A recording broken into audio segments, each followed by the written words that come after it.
Before we delve further into this sociology class, I wanted to remind you that sociologists study how people interact, how institutions shape behavior, and how societies change over time. We ask questions like, why do families look different across cultures and time periods? We focus on questions like, how do power, gender, and race shape our most intimate relationships? We use scientific methods to find empirical answers to complex social questions. These are not just opinions. Unlike chemists or biologists, sociologists rarely use experiments. Instead, we rely on qualitative methods, which include interviews, observations, and ethnographies, and quantitative methods such as surveys, census data, and statistical analyses. Most often, we combine both to get a fuller picture in a mixed method approach. We aim to understand lived experiences, social patterns, and institutional structures, and in this course, especially when it comes to families. There are many sociologists who study families because families reflect broader social forces like gender roles, economic inequality, and cultural change. Union dissolution, like divorce or separation, reveals how love, labor, and law intersect in everyday life. This week, we will be focusing on specific social theorists that are highlighted in this presentation, such as Arlie Hochschild, which you've already heard of, Judith Stacy, and Anthony Giddens. And we're going to see how these personal choices, they help us see, how our personal choices are shaped by social structures. Academics don't live in a bubble. They interact with each other, and they respond to each other's work. Here on this slide is a reference to all the focuses on all the sociologists we will be discussing this week, and it's an excellent reference to go back to. This is the story of how unions dissolve and families transform, told through the voices of social theorists who've studied love, power, and change. We will explore how relationships have shifted from duty to desire, from permanence to possibility. Let's begin with the big picture. Theorist Judith Stacy and Anthony Giddens describe how marriage has changed. Judith has published a paper that said, we are witnessing the deinstitutionalization of marriage, a weakening of the social norms that once dictated roles in marriage.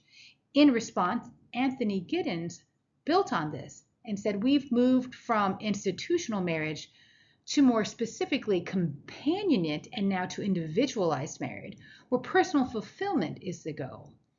This gives rise to the pure relationship, a bond maintained only as long as it brings emotional satisfaction. What does the term deinstitutionalization of marriage refer to?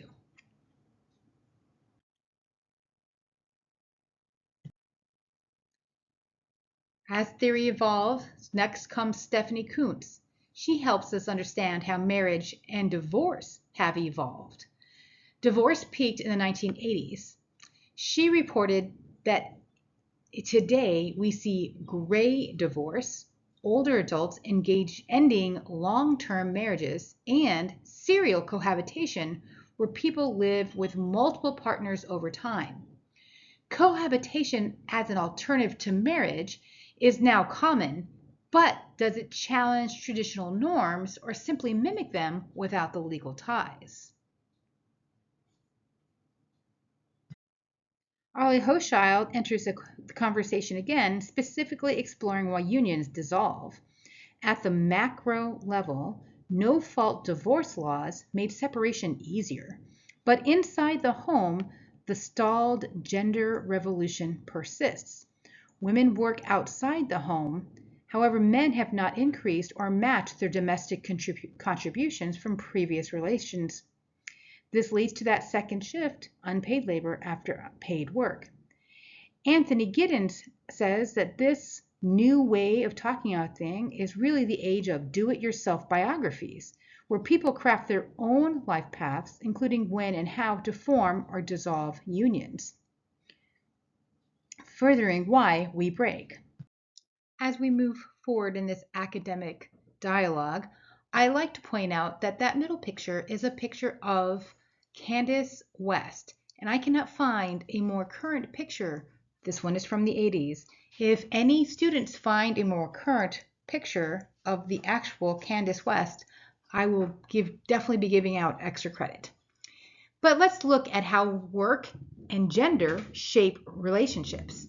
West and Zimmerman said, we don't just live gender, we do gender through our actions. Even in dual earner households, caregiving remains feminized. Arlie Hochschild edited further by saying, this is why emotional labor, managing feelings and relationship, is often invisible but essential to family life and most often falls on women. Our next two theorists focus on how family change is not experienced equally.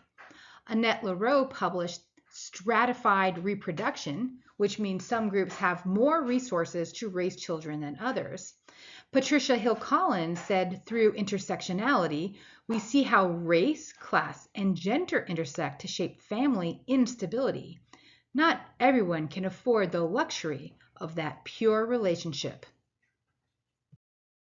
What does stratified reproduction refer to, according to Annette Lareau?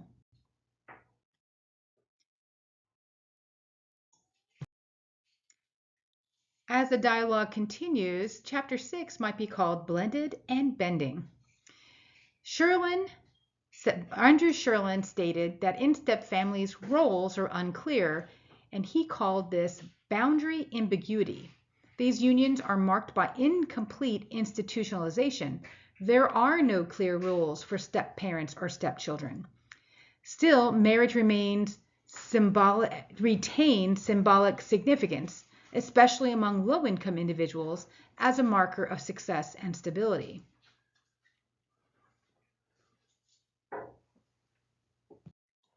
Still more theorists enter into the fray, particularly about love beyond norms. Judith Butler reported in one of her papers that heteronormativity, the assumption that heterosexuality is the norm, still shapes how we view families.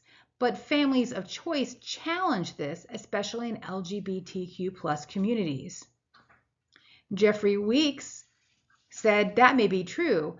In later life, caregiving burdens still often fall along gender lines. Even in non-traditional unions, gender asymmetry persists.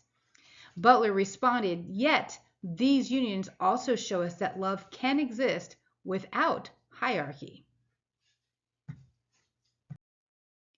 What is a family of choice, as discussed by both Judith Butler and Jeffrey Weeks?